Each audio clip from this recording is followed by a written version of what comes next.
Hey what's up guys, welcome to life study. स्वागत है आप सभी का, आप सभी के YouTube channel the life study पर। देखिए, टॉपिक चल रहा है हमारा हाइट एंड डिस्टेंस, और इसमें अब हम बुक से क्वेश्चन लगा रहे हैं। और यहाँ पर मैं वही क्वेश्चंस अब आपको करा रहा हूँ जो बिल्कुल थोड़े से नए हैं, और जो रिपीटेड है उन्हें मैं अब आपके ऊपर छोड़ के चल रहा हूँ। क्योंकि अगर किसी भी क्वेश्चन में थोड़ा सा भी एक नया पॉइंट आता है तो वो मैं आपको यहाँ पर करा रहा हूँ, ठीक है। और मैंने 5 से 6 इस टॉपिक पर बेसिक लेक्चर्स आपको दिए हैं। अगर आप उन्हें एक बार देख लेंगे तो 100% जितने भी आपके सवाल हैं आपको करने में बहुत आसानी होगी। इस टाइप में लगभग आपके 140 के आसपास क्वेश्चन है, पूरे हाइट एंड डिस्टेंस के ट्रिग्नोमेट्री में लगभग 140 के आसपास क्वेश्चन है। तो उसमें से ये मान के चलो कि आप 50-60 क्वेश्चन अगर कर लेंगे तो सारा आपका क्लियर हो जाएगा। और मैक्सिमम क्वेश्चंस रिपीटेड हैं, तो इस चीज को आपको बिल्कुल टेंशन नहीं लेनी। साथ ही एक चीज और, अगर किसी भी क्वेश्चन में आपको प्रॉब्लम आती है तो आप मुझे कमेंट करके बताएं, मैं नेक्स्ट वीडियो में इसको इंक्लूड कर दूंगा ताकि आप थोड़ा सा और अच्छा समझ सकें। चलिए स्टार्ट करते हैं। लास्ट लेक्चर में याद कीजिए मैंने आपको कराया था क्वेश्चन नंबर 10 तक। आज हम 10 से आगे करेंगे, और देखो 10 से आगे, और यहाँ पर मैं क्वेश्चन अब यहाँ पर वही क्वेश्चन लगाऊंगा जो मैं आपको या तो उसके बारे में कुछ बताऊंगा या फिर मैं आपको वीडियो में वो कराऊंगा। अगर आपको पीडीएफ चाहिए तो आप हमारा टेलीग्राम ग्रुप ज्वाइन करें, वहां से आपको पीडीएफ मिलेगी, सारे क्वेश्चन आपको वहां से मिल जाएंगे। तो इसलिए अगर आपके पास बुक भी नहीं है तो आप पीडीएफ टेलीग्राम ग्रुप से मिल जाएगी। टेलीग्राम ग्रुप का लिंक या किसी भी वीडियो अगर आपको देखना है तो सभी का लिंक डिस्क्रिप्शन में दिया हुआ है, ठीक है। चलिए अब हम चलते हैं काम की बात पर। क्वेश्चन यहाँ पर 11वां क्वेश्चन, 12वां क्वेश्चन, 13, 14, 15 ये सभी रिपीटेड हैं। जो बेसिक लेक्चर्स हैं उनके हेल्प से आप आसानी से करोगे, ठीक है। अब यहां पर देखो हमारा जो क्वेश्चन होगा, तो देखिए अब हम यहाँ पर क्वेश्चन कर रहे हैं क्वेश्चन नंबर 16, ठीक है। अच्छा क्वेश्चन है, आप लोग ध्यान से समझना, बहुत अच्छा क्वेश्चन है और समझ में आ जाएगा, ठीक है। देखिए क्वेश्चन पढ़िए। सबसे पहले लिखा हुआ है दो खंबे x मीटर की दूरी पर हैं। तो दो खंबे की बात कर रहा है वो, ठीक है। हमने दो खंबे बनाने की कोशिश की यहाँ पर, ये लीजिए हमने दो खंबे बनाए। अब इसके बारे में और क्या कहा आगे, उसने कहा है उनमें एक की ऊंचाई दूसरे की दो गुनी है। किसकी दो गुनी हो सकती है? ये बड़े वाले की दो गुनी होगी 2h। अगर ये h है तो ये 2h, अगर ये 10 है तो ये 20। इस तरीके से आगे क्या कहा, तदनुसार यदि उनके तलों को जोड़ने वाली रेखा के मध्य बिंदु से, ध्यान देना ये है तल को जोड़ने वाली लाइन क्या है? क्षैतिज रेखा, या आप अर्थ सरफेस मान सकते हैं। इसके मिड पॉइंट पर, मध्य बिंदु मतलब मिड पॉइंट पर बात कर रहा है, एक पर्यवेक्षक खड़ा है। पर्यवेक्षक मतलब ऑब्जर्वर, ऑब्जर्वर मतलब आप ऐसे समझो कोई देखने वाला यहां पर खड़ा है। क्या कहा आगे, उनके शीर्षों के उन्नयन कोण परस्पर पूरक आते हैं। तो यहां से कोई ऑब्जर्वर यहां देखता है, ठीक है, और यहीं से कोई यहां देखता है, ठीक है। उसने कहा पूरक हैं। पूरक होने का मतलब याद कीजिए मैंने आपको बता रखा है, अगर एंगल पूरक है इसका मतलब क्या है कि ऐसे दो कोण जिनका सम क्या हो, 90 हो। ये आपके क्लियर होगा। चलिए आगे इसने कहा तो छोटे खंबे की ऊंचाई कितनी है? इस छोटे खंबे की ऊंचाई निकालनी है, ठीक है। तो x मीटर की दूरी है इनके बीच, ये भी कहा साथ साथ कि दूरी कितनी है, x मीटर। एक बात देखो यहाँ पर सिंपल सी, बिल्कुल सिंपल बात है। ये x है, ये जो ऑब्जर्वर है ये बिल्कुल बीच में खड़ा है, तो यहां से यहां तक की जो डिस्टेंस होगी ये आपकी होगी x/2, ठीक है। और ये जो डिस्टेंस होगी यहां से यहां तक, ये भी क्या होगी आपकी x/2। आई थिंक इसमें कोई डाउट आपको नहीं होना चाहिए। आपसे पूछा गया है छोटे खंबे की ऊंचाई, छोटे की निकाल लो, बड़े की ऑटोमेटिक निकल जाएगी, लेकिन केवल हमें छोटे की निकालनी है। देखिए क्या करेंगे, सबसे पहले यहां पर हमें पता है जो हाइट है, याद करो एक पॉइंट मैंने आपको बता रखा है, अगर इस तरीके से हो कभी, हर चीज मैं आपको बताऊंगा जब जब मुझे लगेगा कि बताना चाहिए। ये एच है, तो ये मैंने आपको लेंथ निकाल कर बताई थी, एच कोट थीटा, यही मैं यहाँ पर यूज कर रहा हूँ। तो ये थीटा है, तो ये लेंथ, यानी कि यहां से यहां तक ये लेंथ कितनी आएगी, 2h कोट थीटा, और ये लेंथ वास्तव में कितनी है, x/2, तो इसको हम कितना यहाँ पर लिखेंगे, x/2।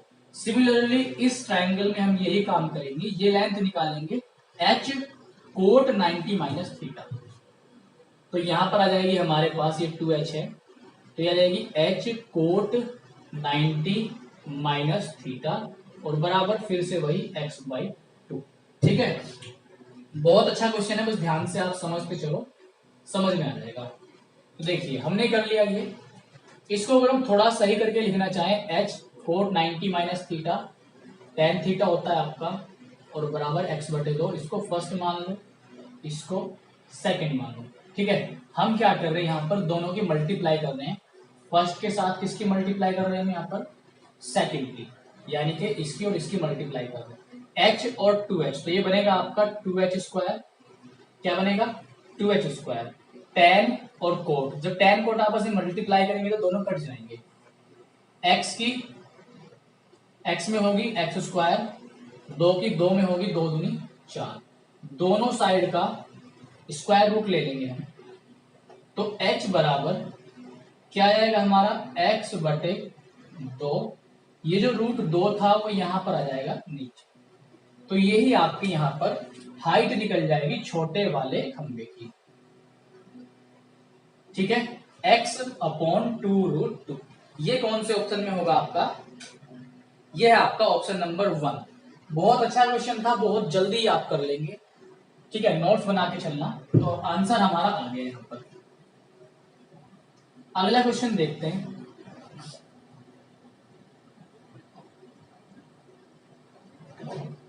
देखिए अगला क्वेश्चन हमारा होगा यहाँ पर क्वेश्चन नंबर 17 भी देखिए, 17वां नंबर का क्वेश्चन, बहुत अच्छा क्वेश्चन है, इंपॉर्टेंट है, समझ में आएगा, बस आप ध्यान से समझना। देखिए भूतल से 5000 मीटर की ऊंचाई पर, माना हमने ये पृथ्वी है, यहाँ पर ये भूतल है, और इससे 5000 मीटर की ऊंचाई पर, ये 5000 मीटर जो है हाइट है। ठीक है, ठीक, तो ये भूतल हो गया आपका। आगे उसने क्या कहा, पर उड़ता हुआ एक विमान एक क्षण को एक अन्य विमान के ऊर्ध्वाधर ऊपर उड़ता है। ध्यान समझो, भूतल से, ये भूतल है, पृथ्वी है, 5000 मीटर ऊंचाई पर एक विमान है, तो ये इसके बारे में क्या कहा, एक क्षण को एक अन्य विमान के ऊर्ध्वाधर ऊपर उड़ता है, यानी कि ये जो विमान है यहाँ पर रेड में जो आप पॉइंट देख रहे हैं, ये विमान जो है ये ऊपर उड़ रहा है एक और किसी विमान के, तो हमने मान लिया वो विमान यहाँ है, ऊर्ध्वाधर मतलब वर्टिकल, इस तरीके से लंबवत रूप में, और तब भूतल के एक बिंदु से दोनों विमानों के उन्नयन कोण 60 व 45, तो अब इस बिंदु से हम इनके कोण देख रहे हैं। ठीक है, ये पूरा बड़ा एंगल होगा, तो जो बड़े वाला एंगल है और जो छोटे वाला है, छोटा दिया 45, तो बड़ा कितना है 60। आगे आपसे कहा गया दोनों विमानों के बीच की दूरी कितनी है, दोनों विमान, ये यहां से यहां तक दोनों विमान है, जो ब्लू में आप देख पा रहे हैं, ये आपको डिस्टेंस निकालनी है, जबकि हमें पता है टोटल डिस्टेंस कितनी है हमारे पास 5000, तो अगर आप इतनी डिस्टेंस को यहां से यहां तक डिस्टेंस को x मान लें, तो देखिए, देखो यहां पर एक बात यहां पर ध्यान देना, अगर ये 60 डिग्री का एंगल है, बड़े वाले ट्रायंगल में देख रहे हैं, इस वाले ट्रायंगल में अगर ये 60 डिग्री है, तो ये हमारे पास कितना होगा 30 डिग्री, 30 के साथ वाली साइड है 5000, तो 60 के साथ वाली साइड बड़े एंगल के साथ वाली साइड छोटी होगी, 5000 में अगर हम √3 से भाग दे दें तो हमारे पास ये लंबाई निकल गई। चलिए इतना हो गया। अब देखो 45, ये 45, ये 90, तो ये भी कितना 45। ठीक है, तो जितनी ये है उतनी ये होगी, यानी कि ये साइड और ये साइड बराबर होनी चाहिए। ठीक, तो ये साइड और ये साइड बराबर, इस साइड की वैल्यू कितनी है ये, तो यहां से यहां तक ध्यान देना, ये लेंथ आपकी कितनी आ गई यहाँ पर, जो मैंने इस पर सांप लगाया है ना, सांप चढ़ा दिया इसके ऊपर, ये लेंथ आ गई है 5000/√3। ठीक, अब देखो टोटल कितनी थी 5000, पूरी 5000 में से ये नीचे वाली लेंथ अगर हम घटा दें तो हमारे पास ये लेंथ आ जाएगी। तो बस आपका आंसर आ चुका है। देखना जरा ध्यान से, 5000 में से हम घटा रहे हैं 5000/√3, √3 को सोल्व करेंगे, 5000 कॉमन ले लो, 1/1 - √3 बचेगा आपका। सोल्व करेंगे तो 5000 यह आ जाएगा √3 - 1 अपॉन कितना √3। देखते हैं किस तरीके से उसने आंसर करने की यहाँ पर कोशिश की है। उसने यहीं तक आंसर दे दिया, 5000 × 1 - 1/√3। तो यहां से आपका ऑप्शन नंबर 3 आंसर होगा। बहुत अच्छा, सिंपल, थोड़ा सा समझाने लायक क्वेश्चन था, मैंने आपके साथ ये डिस्कस कर दिया। आज का अगर आपको लेक्चर अच्छा लगता है तो आप वीडियो को शेयर जरूर करना और वीडियो को आप ऑनलाइन जरूर देखना, लाइक और कमेंट आप करते रहना। देखिए आगे चलते हैं हम लोग। अगला जो क्वेश्चन मैं आपका ले रहा हूं यहाँ पर, क्वेश्चन होगा, पहले इसको हटाते हैं।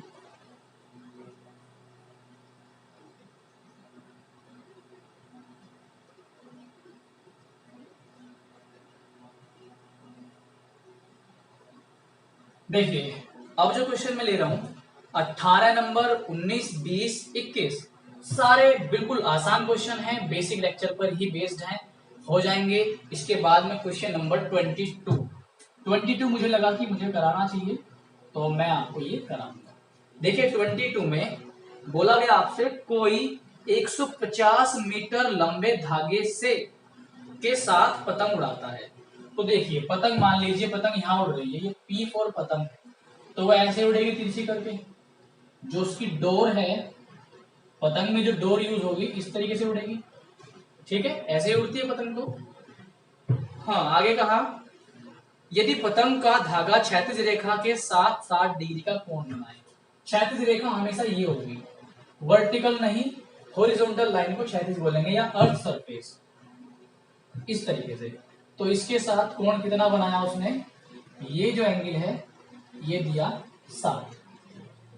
ठीक है, तो पतंग की ऊंचाई, ये हाइट निकालनी है। एक बात ध्यान दो, ये 150 मीटर का धागा है, ठीक है, 150 ही है ना, हाँ, हमें हाइट निकालनी है। ये देखो ये 60 है, तो ये कितना हो जाएगा हमारे पास 30 होगा। 30 के साथ वाली साइड h है, तो 60 के साथ वाली साइड छोटी होगी, से √3 से क्या करेंगे, भाग करेंगे। अब हमने आपको ये भी बता रखा है कि 30 के सामने वाले का डबल होती है ये साइड, क्योंकि ये 90 है, 30 के सामने वाली साइड का ये डबल है। तो 30 के सामने क्या है, h√3, इसका मैंने डबल कर दिया 2 से गुना, और बराबर किसके रखेंगे 150 के। 2 से कटा 75 बार, तो ये आ गया आपका 75√3। बोलो आंसर आया क्या समझ में, समझ में आ गया होगा। ये सारी चीजें मैंने आपको रेशो से भी बताया था, बहुत मतलब सारी ही, कुछ कुछ नहीं छोड़ा, सब कुछ डिटेल फर्स्ट लेक्चर में और उसके शुरुआती जो और लेक्चर्स हैं मैं बता दी। मैं क्यों जोर दे रहा हूं बार बार कि आप इनको ना करें, उनको जरूर करें। वो कर लेंगे तो ये बहुत आसान लगेंगे, वो नहीं करेंगे तो हम भी आपको कुछ नहीं कर सकते। तो आप वो लेक्चर जरूर देखना आपको जरूर पसंद आएंगे। ठीक, और जो तरीके मैं आपको बता रहा हूँ ये बेस्ट है बिल्कुल, मतलब कुछ भी कमी नहीं है इन तरीकों में। एक और भी तरीके हो सकते हैं, बेसिक से भी मैंने शुरुआत में आपको सिखाया और रेशो से भी सिखाया, तो रेशो से भी बेस्ट तरीका यही है, आप एक बार सीखो, अप्लाई करो, तो आप जानोगे कि इसका फायदा क्या है। बहुत बड़े बड़े सवाल आप without pen and paper solve करोगे। और आज हम 50 तक क्वेश्चन डिस्कस करेंगे अपने। अब हम चल रहे हैं अपने अगले क्वेश्चन नंबर 23 भी यहाँ पर आपका अच्छा क्वेश्चन है। देखिए 23वां नंबर, जमीन से ऊपर ऊर्ध्वाधर उड़ रहे विमान का उन्नयन कोण आपस में 1 किलोमीटर की दूरी पर स्थित दो क्रमिक पत्थरों से देखे जाने पर 45 और 60 है। तो ये इस तरीके से है, यहां पर एक विमान है, इधर दो पत्थर हैं, इधर दो क्या है, पत्थर, एक पत्थर यहाँ है, एक पत्थर यहाँ है, पत्थर 1, पत्थर 2, और ये यहाँ पर विमान है, विमान को V से लिख लिया विमान। ठीक है, उसने कहा कोण, चलो कोण बना लेते हैं, ये हमने यहां पर मिला दिया, कोण दिया 45-60, ध्यान देना पास वाला एंगल बड़ा होगा, दूर वाला छोटा होगा। ठीक, जमीन से विमान की ऊंचाई, ये हाइट निकालनी जमीन से विमान की। ठीक है, देखो आप कहोगे सर ये तो पहले जैसा ही हो गया, लेकिन ध्यान से सुनो, उसने कहा आपस में 1 किलोमीटर की दूरी पर स्थित दो क्रमिक पत्थरों से, तो इन पत्थरों के बीच की दूरी कितनी है, यहाँ पर 1 किलोमीटर, कितनी है, 1 किलोमीटर। तो यहां से बस आपको सॉल्व कर लेना है, क्या निकालना है आपको, h। देखो ये 60, तो ये कितना 30, अगर ये 30 तो यहां से यहां तक अगर ये h है तो ये हो जाएगी h/√3। ठीक है, 45 ये अगर है तो ये पूरा भी 45 हो जाएगा, पूरा 45, तो 45 के सामने जितनी, मतलब ये पूरी की पूरी साइड इस पूरी की पूरी साइड के बराबर होगी, क्योंकि ये 90 होता है आपका। तो ये पूरी साइड कितनी है, ध्यान देना, पूरी साइड कितनी है, इसमें एक ये रहा, h/√3 ये रहा, तो 1 + h/√3 बराबर, ये पूरी साइड इस पूरी साइड के बराबर हो गई, क्योंकि 45 एंगल है। इसको इधर लेके जाओ तो 1 h - h/√3, जब आप h कॉमन लोगे तो √3 - 1/√3 इस तरह से आपको बनता दिखाई देगा। √3 की मल्टीप्लाई यहाँ करेंगे तो आपके पास क्या आएगा, इधर h बराबर √3/3 - √3। कॉन्जुगेट लगाकर सॉल्व करेंगे तो बहुत आसानी से अपना आंसर आ जाएगा। ठीक है, ऊपर 3 ये सब बचा और नीचे आपका कितना आया, 2। ठीक, तो यहाँ पर आंसर देखिए अब आपका क्या होगा, चौथा आंसर होगा, थोड़ा सा ध्यान से करना, इस √3 की आप अंदर मल्टीप्लाई करेंगे तो √3 हो जाएगा, 1 में करोगे तो √3 होगा, और बाहर लिखा हुआ है 1/2। आपका ऑप्शन मैच करेगा यहाँ पर 4 नंबर वाला, तो ऑप्शन नंबर 4 आपका यहाँ पर राइट आंसर होगा। ध्यान देना, जल्दबाजी में आप लोग ऐसा ना कर देना कि ऑप्शन नंबर 3 लगा दो, क्योंकि 3 और 4 दोनों देखने में सेम लग रहे हैं। ठीक है, तो ये आपका हो गया। तो इसमें बताने वाली बात यही थी, थोड़ी सी जो आपको यहाँ पर जानने के लिए मिली। आगे देखते हैं,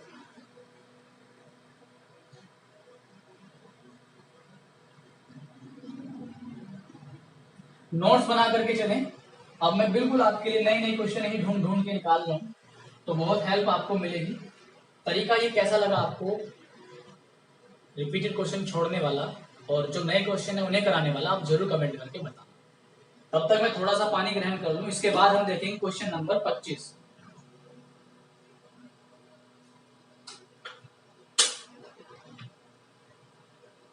क्वेश्चन नंबर 25 में कहा गया एक वर्गाकार फुटबॉल के मैदान। क्वेश्चन नंबर 25 अब तक का सबसे इंपॉर्टेंट क्वेश्चन।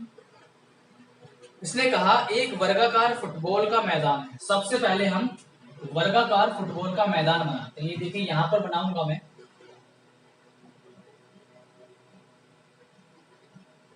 क्योंकि हम ज्योमेट्री में वर्ग पढ़ चुके हैं, तो वर्ग आप जानते हैं जिसकी चारों भुजाएं क्या होंगी, बराबर। तो ये फुटबॉल का मैदान है। उसने कहा कि एक कोने में खड़ा एक व्यक्ति देखता है। अब 4 कोने, आप कोई से कोने में भी खड़ा कर सकते हो व्यक्ति को। तो यहां पर मान लीजिए हमने यहां पर खड़ा है व्यक्ति कि उस कोने के ठीक विकर्णतः विपरीत कोने के एक खंबे का उन्नयन कोण 60 है। इसके ठीक विपरीत विकर्णतः, तो इसके ठीक विपरीत तो यही होगा ना, ठीक है, इसके ठीक विपरीत होगा जो मैंने विकर्ण मिलाया, यानी कि यहां पर एक खंबा खड़ा है, इस कोने में व्यक्ति खड़ा है, इसके ठीक विकर्णतः विपरीत तरफ एक खंबा खड़ा है। अब यहां पर खंबा हम ऐसे खड़ा करते हैं, ये हमने खड़ा कर दिया खंबा, ये खंबा खड़ा हुआ, उन्नयन कोण कितना है 60। तो यहां से इस व्यक्ति ने देखा इस खंबे को, ये जो एंगल है इसको मैं ब्लैक से ही बना रहा हूं, ध्यान से समझते चलना बस। ठीक है, ये जो एंगल है हमारा, ये कितना है 60 डिग्री, उन्नयन कोण है। आगे आपसे कहा गया इसके बाद जब वह व्यक्ति उस कोने से, इस कोने से जहां पर ये खड़ा है 80 मीटर दूर उसी रेखा में पीछे चलता है। देखो आगे चलता तो ऐसे जाता, लेकिन वो चल रहा है पीछे, तो हम इसको पीछे ले जाएंगे। और कितना पीछे 80 मीटर, तो हम इसको 80 मीटर लेके जा रहे हैं पीछे। ठीक, मान लिया हमने 80 मीटर पीछे यहां तक आया, ठीक है, यह है 80 मीटर पीछे आ गया। अब उसने क्या कहा, तो उसे पता चलता है कि वह कोण 30 का है। अब यहां से आने में खंबे को जब देखेगा तो उसे पता लगा कि ये कोण कितने का है 30 का। तो ध्यान से देखना, ठीक है, इस तरीके से बनेगा। तो ये कोण कितने का है 30 का। ठीक, चलिए तदनुसार उस मैदान की लंबाई कितनी है। मैदान की लंबाई देखो, लंबाई ये हमें पता है कितनी है a, क्योंकि वर्ग है, चारों भुजाएं बराबर होंगी। तो लंबाई, इसे भी लंबाई बोल सकते हो, इसे भी लंबाई, इसे भी लंबाई। लंबाई पूछी गई है तो लंबाई बतानी है। देखो ध्यान से, ये डायग्राम आपके समझ में आ गया। अब मैं क्या कर रहा हूं, इसका बिल्कुल प्योर डायग्राम बना रहा हूं। यहां पर देखो ये खंबा, तो मैंने इस तरीके से यहां पर खंबा बनाया एक। ठीक, ये हो गया खंबा। और ये सीधी लाइन, सॉरी, ये सीधी लाइन जो ये आपको दिखाई दे रही है यहां तक, ये मैंने इस तरीके से यहां पर बना दी। ठीक है, पहला पॉइंट ये है जहां व्यक्ति खड़ा था और इस खंबे की ऊंचाई को देख रहा था। फिर बाद में 80 मीटर पीछे चला गया, तो यहां पर आ गया 80 मीटर पीछे। फिर यहां से कोण देखा, यहां से आप जानते हो 30 और यहां से आप जानते हो 60, ये कितना है 90, और ये खंबे की हाइट है h। क्या इतना समझ पाए? पक्का? ठीक। अब देखना ध्यान से, क्या कहा गया, उस मैदान की लंबाई। मैदान की लंबाई निकालनी है वैसे तो हमें। एक बात ध्यान देना, ये जो आपको ये वाली लाइन दिखाई दे रही है, ये वाली, ठीक, ये क्या है, डायगोनल है। और ये किसका डायगोनल है? स्क्वायर का, वर्ग का। हमें पता है वर्ग में जो डायगोनल की लंबाई होती है वो √2 इंटू भुजा। क्या होती है? √2 इंटू भुजा। तो ये जो 60 के यहाँ पर आप देख रहे हो ये वाला, ठीक, जो इस खंबे के नीचे से लाइन जा रही है ये वाली, ये विकर्ण है। बस इस चीज का ध्यान रखना। तो अगर ये 60 थे, कितना होगा यहाँ पर आपका 30 होगा। 30 के साथ h है, तो ये क्या हो जाएगी h/√3। ठीक, इतना समझ गए होंगे आई थिंक आप। अब यहाँ पर एक बात देखना, हमारे पास h आ गया, h/√3 आ गया। ये पूरी लेंथ हमारे पास कितनी आ गई 80 h√3, 80 + h√3। अगर 30 से हम देखें, अगर 30 से देखें तो ये पूरा एंगल कितना होगा हमारे पास 60 होगा। तो अगर ये h है तो 30 के साथ वाली साइड h का √3 गुना होगी ना, ये तो पता ही है आपको। तो यहां से यहां तक जो पूरी लंबाई हो गई h√3। अब बस हम क्वेश्चन पर आते हैं, ध्यान देखना। ये लंबाई h√3 बराबर किसके होगी 80 + h√3 के। ठीक है, तो इधर से √3 वाला पार्ट सारा इधर लेके आ जाएंगे, h कॉमन ले लेंगे साथ ही साथ। तो √3 - 1/√3 हमारा बचेगा, इधर आएगा 80। ठीक है, यहाँ पर जब आप सोल्व करेंगे तो ऊपर बचेगा 2/√3, जो अपोन वाला √3 है वो इधर मल्टीप्लाई कर देगा 80√3। ठीक, 2 से इसे काट देंगे तो हमारे पास h बराबर आ जाएगा 40√3। क्या इतना आप समझ गए? समझ गए? ठीक, तो ये h, ध्यान देना, ये विकर्ण बताया था मैंने जो खंबे के निचले हिस्से से लगा था यहां तक। ठीक है, ये मैंने बताया था विकर्ण, इसका मतलब ये विकर्ण था। h/√3 क्या था? विकर्ण। तो h/√3 यहाँ पर ध्यान देना, h/√3 क्या है? विकर्ण। और विकर्ण की लेंथ कितनी है √2a। दोनों विकर्ण है तो बराबर होंगे। ठीक, यहाँ पर ध्यान दो, आगे h की वैल्यू कितनी है 40√3। तो मैंने h की वैल्यू रख दी 40√3 बटे √3 बराबर √2a। √3 से √3 कटेगा, तो यहाँ पर क्या बचेगा 40 बराबर √2a। ठीक, दोनों साइड जब आप √2 से मल्टीप्लाई करेंगे, यहां देखना, दोनों साइड √2 से मल्टीप्लाई करेंगे तो 2a बचेगा इधर। 2 से कितनी बार कटेगा? 20 बार। तो a जो विकर्ण की जो हमारे पास मैदान की लंबाई है वो कितनी आ गई? 20√2। तो यहाँ पर अब हम मैच करते हैं। ऑप्शन नंबर सेकंड हमारा यहाँ पर आंसर होगा। बहुत ही शानदार तरीके से मैंने आपको क्वेश्चन का एक एक पॉइंट क्लियर किया है। अगर आपको जानना है क्वेश्चन में कितना दम है और आप में कितना दम है, तो आपको हमेशा क्वेश्चन कराने से पहले स्क्रीन पर लगे हुए क्वेश्चन को रोक लेना है और खुद करके देखना है आपका दिमाग कैसे चल रहा है और मैं कैसे करा रहा हूं, तो आप अच्छे से अंतर कर पाओगे कि हाँ कुछ यहाँ पर आपको सीखने के लिए मिला। ठीक है, तो ये आपका आंसर आ गया। ठीक है, बहुत अच्छे लेवल का क्वेश्चन है और सीजीएल 2013 टायर 1 में आया हुआ है, प्री एग्जाम में आया हुआ है। ठीक है, तो अब मैं इसको हटा रहा हूं यहां से।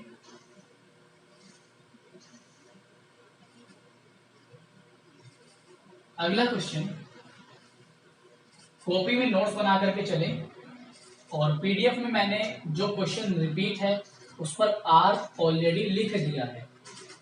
ठीक है, उस पर मैंने आर लिख दिया है, तो आप उस चीज की भी टेंशन ना लें। देखिए,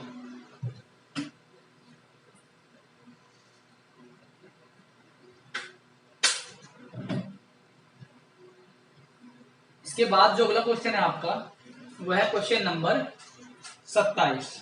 27वां क्वेश्चन आपके स्क्रीन पर जल्दी से देखिए।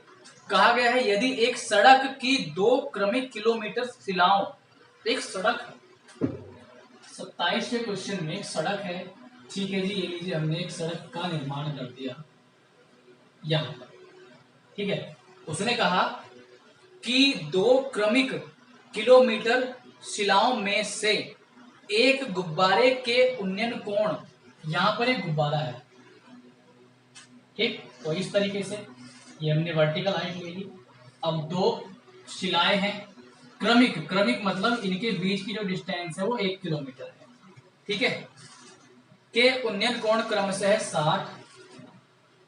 अब आप मुझे खुद बताएं कि 60 और 30 कौन सा होगा? 30 ये होगा और 60 ये होगा। गुब्बारे की ऊंचाई कितनी है? तो आप तो आसानी से कर लेंगे बस इसे। इसमें यही था, पॉइंट क्या था इसमें? 1 किलोमीटर, क्रमिक किलोमीटर, क्रमिक। देखो दोबारा पढ़ो, यदि एक सड़क की 2 क्रमिक किलोमीटर शिलाओं में से 2 क्रमिक किलोमीटर का मतलब है 2 शिलाएं हैं। क्या है? 2 शिलाएं हैं, शिला नंबर 1 और शिला नंबर 2, 2 शिला है, लेकिन क्रमिक किलोमीटर का मतलब है 1 किलोमीटर। तो ये पॉइंट आप ध्यान रखना। कभी आप ये सोचोगे 2 क्रमिक किलोमीटर मतलब 2 किलोमीटर नहीं सोचना। ठीक है, सिंपल है, क्वेश्चन हो जाएगा और यहाँ पर आपका आंसर भी इजीली आ जाएगा। ठीक है, चलिए अगला क्वेश्चन देख लेते हैं। इसमें इतना ही था, इसको आप खुद करना। अगला क्वेश्चन, क्वेश्चन नंबर आपका 28। 28 में देखिए क्वेश्चन नंबर 28। क्वेश्चन नंबर 28 क्या है? कहा गया है 12 सेंटीमीटर लंबी एक अनुलंब घड़ी, छड़ी है, घड़ी नहीं है, जमीन पर 8 सेंटीमीटर लंबी परछाई बनाती है। देखिए, यह है एक छड़ी 12 सेंटीमीटर लंबी है, इसकी परछाई बन रही है कुछ इस तरह से यहाँ पर, और परछाई की जो लंबाई है वो है 8 सेंटीमीटर। ठीक है, इस तरीके से ट्रायंगल बना। नेक्स्ट में क्या कहा? उसी समय एक मीनार जमीन पर 40 मीटर लंबी परछाई डालती है। इसी समय, तो एक मीनार है, ठीक, इसी समय एक मीनार की परछाई कितनी है? 40। ठीक है, ये मीनार है, परछाई है इसकी 40। तो मीनार की हाइट निकालनी है। देखो ध्यान से, इसमें एक वर्ड अंडरलाइन करना, उसी समय। ध्यान देना, उसी समय। उसी समय होने का मतलब क्या है कि जो सन की पोजीशन है, जो सूरज की पोजीशन है, वो दोनों के लिए सेम होगी। ठीक, मान लीजिए 12 बज रहे हैं सपोज, या 10 बज रहे हैं, जो भी 10 बज रहे हैं मान लीजिए। ठीक, तो इसके लिए भी पोजीशन सूरज की और इसके लिए भी पोजीशन सूरज की सेम होगी। सेम होने का मतलब क्या है, ये दोनों ट्राइंगल क्या होंगे, सिमिलर होंगे। दोनों ट्राइंगल क्या होंगे, ये सिमिलर होंगे, ट्राइंगल T1 और ट्राइंगल T2। तो ये पॉइंट आप याद रखना, काफी सारे क्वेश्चंस ऐसे आएंगे आगे भी सामने। तो अगर सेम टाइम की बात कर रहे हैं तो दोनों ट्राइंगल क्या होंगे आपके, सिमिलर। इसको पॉइंट नोट करके आप बना लेना। अगर सिमिलर हैं तो h/12, मीनार वाला, मीनार के बटे 12 सिमिलर है, तो यहां पर देखो इधर नहीं, h/12 40/8, 8 पंजे 40 और 12 पंजे 60। तो मीनार की जो हाइट आपके पास आ गई, ये आ गई 60 मीटर। बताओ अगर आपको ये पॉइंट ना पता होता तो आप इसमें कंफ्यूज हो जाते, इसलिए मैंने आपको ये करा दिया। लेकिन छोटा क्वेश्चन था, बहुत ज्यादा, फिर भी बहुत अच्छी बात इसमें सिखाने लायक थी। अगला क्वेश्चन देख लेते हैं भाई।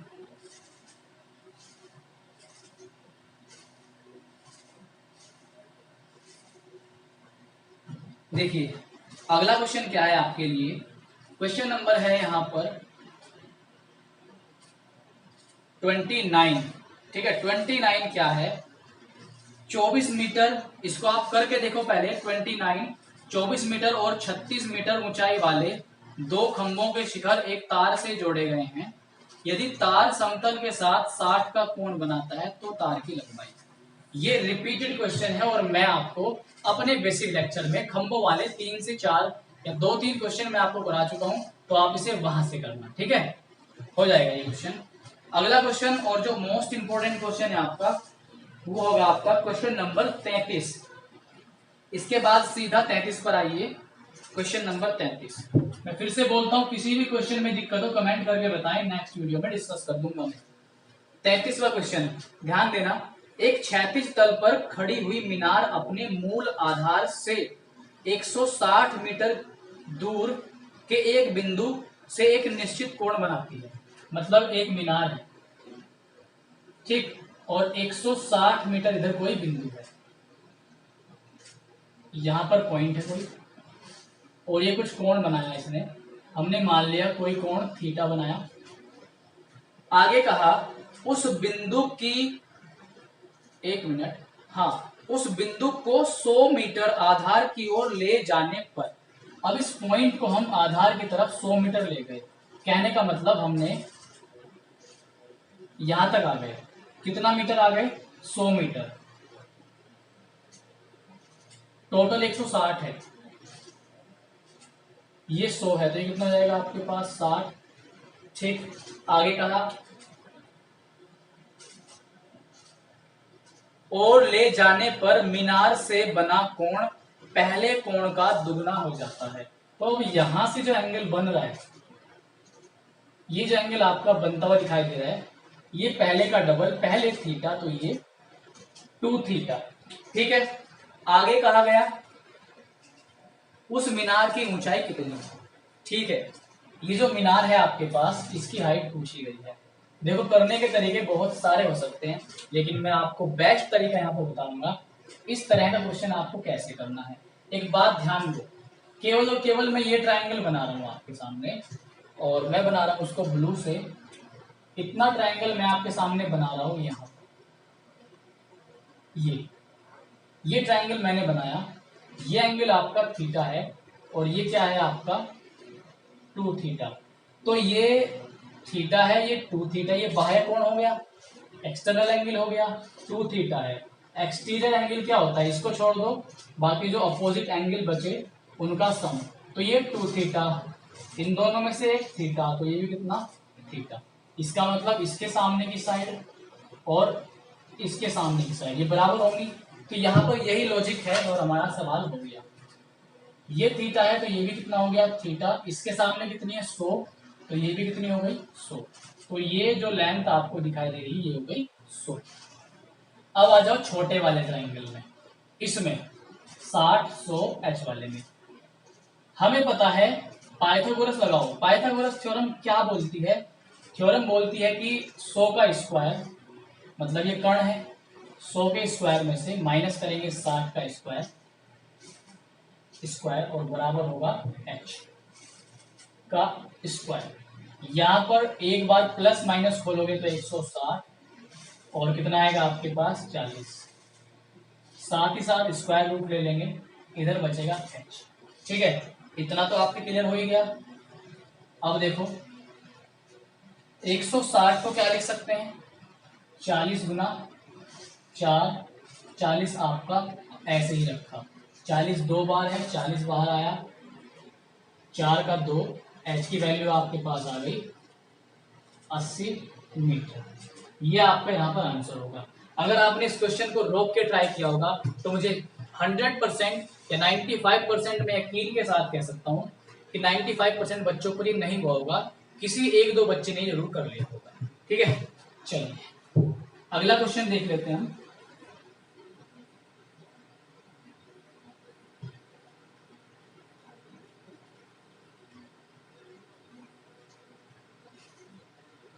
अगला क्वेश्चन होगा आपका 40, क्वेश्चन नंबर 40। अच्छा क्वेश्चन है 40 को एक बार कर लेते हैं। देखिए क्वेश्चन नंबर 40 में आपसे कहा गया है, कहा है ए और बी दो मीनारों की लंबाई, ए और बी दो मीनार है हमारे पास। ठीक है, ये हमने बनाई ए और बी दो मीनार, इसको ए मान लिया, इसको बी, इसकी लंबाई 45, इसकी लंबाई 15 मीटर। ठीक है, आगे कहा गया मीनार बी के तल से मीनार ए के शीर्ष, बी के तल से, बी का तल मतलब आधार, ए का शीर्ष। ठीक, हाँ 60 डिग्री है, तो ये जो उन्नयन कोण है कितना है 60 डिग्री।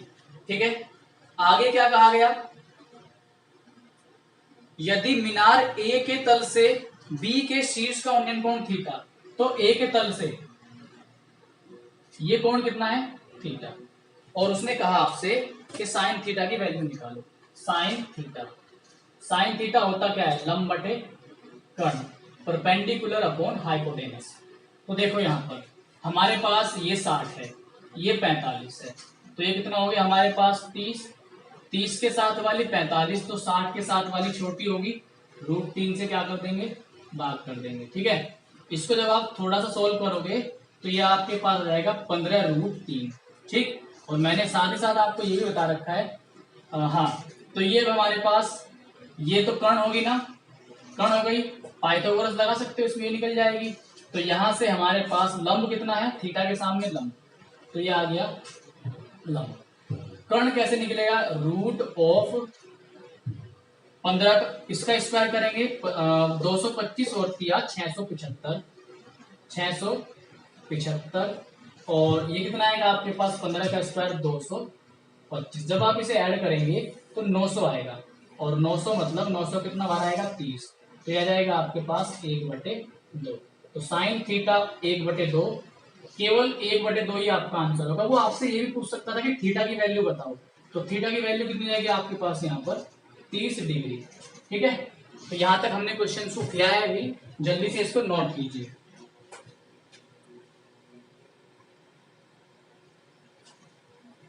मुझे उम्मीद है आपने क्वेश्चन को अच्छे से कर लिया होगा। अब मैं आपको अगला क्वेश्चन पर लेकर चलता हूँ। 40 तक हमारे हो गए हैं। देखिए अगला क्वेश्चन हमारा क्या होगा, सारे क्वेश्चन बहुत अच्छे हैं। देखिए अगला प्रश्न यहाँ पर 46, बहुत अच्छा क्वेश्चन है, 46 नंबर का क्वेश्चन, मोस्ट इंपोर्टेंट क्वेश्चन है, और मैंने आपको लास्ट वीडियो में बताया था कि मैं आपको 50 तक क्लियर करूंगा। तो 46वां क्वेश्चन आप अपनी स्क्रीन पर देखें। कहा गया है एक नहर के दोनों तट सीधे और समांतर हैं। तो भाई नहर है, दो ही तट होंगे पहली बात तो, लेकिन स्पेशल बात है कि दोनों सीधे हैं और समांतर हैं। मतलब आप ऐसे मान लो कि नहर के दो तट हैं, इस तरीके से बिल्कुल सीधे हैं और समांतर हैं, बिल्कुल सीधे हैं और समांतर हैं। ठीक, इस तरीके से समांतर है ये। आगे कहा उसने ए बी सी, तीन व्यक्ति हैं, तीन व्यक्तियों की बात हो रही है, ए बी सी, ठीक, जिनमें ए एक तट पर खड़ा है। तो आप चाहे तो इस तट पर मान सकते हैं, इस तट पर मान सकते हैं, जो भी आपको अच्छा फीलिंग दे आप यहां मान लीजिए ए खड़ा है, ठीक। आगे और बी एवं सी सामने के तट पर खड़े हैं, तो इसके सामने बी सी, तो यहां मान लीजिए बी खड़ा है और यहां मान लीजिए सी खड़ा है। ये इनके बीच, ये जो है, एक मिनट, ये नदी के बीच की परपेंडिकुलर डिस्टेंस जो है, यही क्या होगी, नदी के बीच की चौड़ाई होगी, एच लिख सकते हैं, ठीक है। आगे कहा गया बी को लगता है कि ए बी सी 30 डिग्री का है, तो बी को क्या लग रहा है, थोड़ा सा दूर खड़ा कर लो ताकि चित्र थोड़ा सा अच्छा बन पाए। यहां पर बी को लग रहा है, बी को क्या लग रहा है कि 30 का बनना है कोण, तो यहाँ पर 30 डिग्री, बी को जो कोण लग रहा है वो 30 बी के साथ ही लिखना है। और सी को क्या लग रहा है, सी को लग रहा है कि कोण 60 का है, तो सी पर 60 लिख देंगे, बस ये लॉजिक था, ठीक। बी सी के बीच की जो दूरी है वो है 100, ये 100 है। अब ये मत समझ लेना कि ये बराबर बराबर, ऐसा नहीं कहा गया उसने, बराबर नहीं है, ठीक है। अब देखो हमसे क्या पूछा गया, नदी की चौड़ाई, मतलब ये नदी के बीच की, दोनों किनारे हैं, इनके बीच की चौड़ाई निकालनी है। तो देखो ध्यान से, अगर ये 60, ये 90, तो ये कितना हो जाएगा 30, ये 30, ये 60। अब देखो 30 के साथ वाली साइड h है, तो ये यहां से यहां तक क्या होगी, h/√3, ठीक। ये 30, ये 60, 60 के साथ वाली साइड h है, तो ये जो 30 के साथ होगा, ये होगा h/√3। टोटल 100 है, टोटल क्या है हमारे पास 100, तो यहां पर इन दोनों का सम 100 के बराबर होगा, h/√3 प्लस h/√3। जब आप सोल्व करेंगे 4h/√3, वो √3 इधर मल्टीप्लाई कर देगा, ठीक। तो यहां से 25√3 आपके पास आएगी h। तो हम आंसर देखेंगे, यहां पर हमारा मैच करेगा ऑप्शन नंबर 3। मेरे ख्याल से आपको क्वेश्चन बहुत अच्छा लगा होगा, अगर आपने ट्राई किया होगा तो आपको चित्र बनाने में जरूर दिक्कत आई होगी, ठीक है। चलिए, हमने 46 तक डिस्कस किए, 47 सेम है, 48, 49, 50 ये सारे क्वेश्चन रिपीटेड हैं। तो आज हमने लगभग 10 से 11-12 क्वेश्चन डिस्कस किए। यहाँ पर सारे क्वेश्चन में आपने देखा होगा कुछ तो नया पॉइंट होगा जरूर, ठीक। तो उम्मीद करता हूँ आपको आज का लेक्चर समझ में आया होगा, अच्छा लगा होगा। अगर आज का लेक्चर आपके लिए हेल्पफुल रहा तो आप इस वीडियो को ज्यादा से ज्यादा शेयर कीजिए, जितना हो सके वीडियो को ऑनलाइन देखिए, लाइक और कमेंट आप जरूर कीजिए। मिलते हैं आपसे नेक्स्ट वीडियो में। Good bye, tata and take care.